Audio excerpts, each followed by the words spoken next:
Okay, so Jackson Berardi comes up huge, but 170 came up huge. Yep. 182 came up huge. Yeah. 160 came up huge. We did. Everybody came up huge. I mean, it was a great battle. We brought 12 guys, all 12 of them. We had 9 in the finals, 3 in for third and fourth. We did what we could do. Well, Carver had a great strategy coming in, bumping Wyatt and bumping Sheets to 220 heavyweight to throw in a kid to make the finals at 95. So hats off to them. They came to win. And it was a 2-horse race all day, just like we knew it was going to be. And I told you going into the finals, we needed to be down by 20. It was 19. It was 19, and we won by half. You called it, So, man. yeah. It was amazing. Obviously, that 45-pound match was big for us. Mullins and Peterson, or Mullins and Peterson. Yeah. Which went our way. But it was a battle. It was a battle all day long, and our kids, we had a couple losses early that maybe we didn't expect. We expected to win at 220 and 45. And took those losses in the semis, but kudos to those guys for both coming back and getting third and pinning their way through.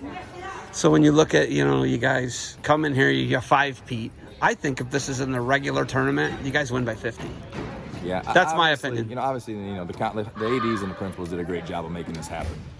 They found a way. They gave us a break here before sectionals to where if something does happen here, our kids can get back to the postseason, which was the goal. And obviously splitting into 2 tournaments, it took the depth away from it a little bit, but it was the best we could do. In the big tournament, you're right. Maybe it's a little different, but it is what it is. Well, Carver had an incredible strategy, and it almost worked. I couldn't believe it. Their kids battled all day long, and they got a great team, and we're going to see them again in 2 weeks, or at the district tournament. And their kids will battle there. They always battle. A lot of respect for that program. No site yet for the state tournament. No. How crazy is that right now? It is crazy. You begin to get worried after a while. You hate to think that they might cancel it, but I'm sure they'll find something. But I think they know by now. Yeah, don't say that. Don't say that. Right. Don't say that. I don't want to puke in my gator when I'm talking to you, okay? It makes me sick. Someone like Lakota or someone's going to step up. I'm hearing Steubenville for D2. I'm hearing Darby for D1. Right. Those aren't in stone, but that's what I'm hearing. I don't know if you're hearing the same thing. I'm not. I'm worried about D3 right now.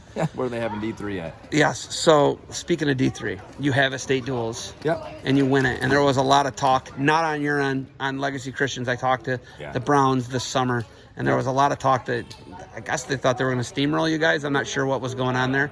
Right. But they are a tournament team. They are. They're a great team, and they're great. They're a tournament team, but they're also a dual team. Obviously, they made the state dual finals with 9 guys. And their kids were rolling at that. They were 18-0 in the quarters and semis. We knew what we had to do in the finals. We had a couple of kids step up. Casey and Max we thought could win for sure, and they did. And then Marcus Medina, freshman, steps up and beats Edison, number 3 ranked in the state. And I know that wasn't something they expected, but Marcus is tough. He went and got it done, and obviously them giving up 30 is tough to beat anybody. But our kids battled. And like I said, we get the job done. We take care of ourselves in our room. We don't talk. You're not gonna ever catch me doing that. We take care of our kids and we'll battle, and we show up every week ready to go. How good did it feel to get a repeat on that and then a 5-peat here today? It was good. I'd say for the last 5 years, we were state champs in 2017. We were the second best team in 2018. We ran into Genoa in the regional finals that year because we got put in the same region. Lost to Genoa in the finals in 19, win it in 20 and 21. So for 5 straight years, we've been the top team or the second best team in Division III. And it's hard to stay on top in a small school division for that long.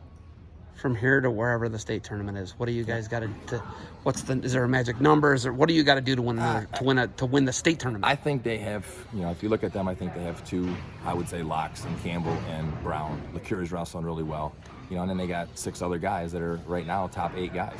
But I think we have that too. I think we have 2 or 3 guys that I expect to be in the finals, a couple that 2 or 3 that we think can win it. And then we got 4 or 5 other guys that are podium guys. So it's going to be, they're 40 points ahead of us right now if you're looking at rankings. But I think we have the guys that compete with them. But we got to get through the district. You and I talked about that. The district is like so essential. It is, and our district's tough, but so is theirs. They're down at Troy, and that district's brutal, especially in the lightweights. So we'll battle. We'll get better. This break is going to be nice. We're going to take a couple of days off. We haven't taken time off all year. So we're going to practice tomorrow, take Friday, Saturday, Sunday off, and then be ready to roll.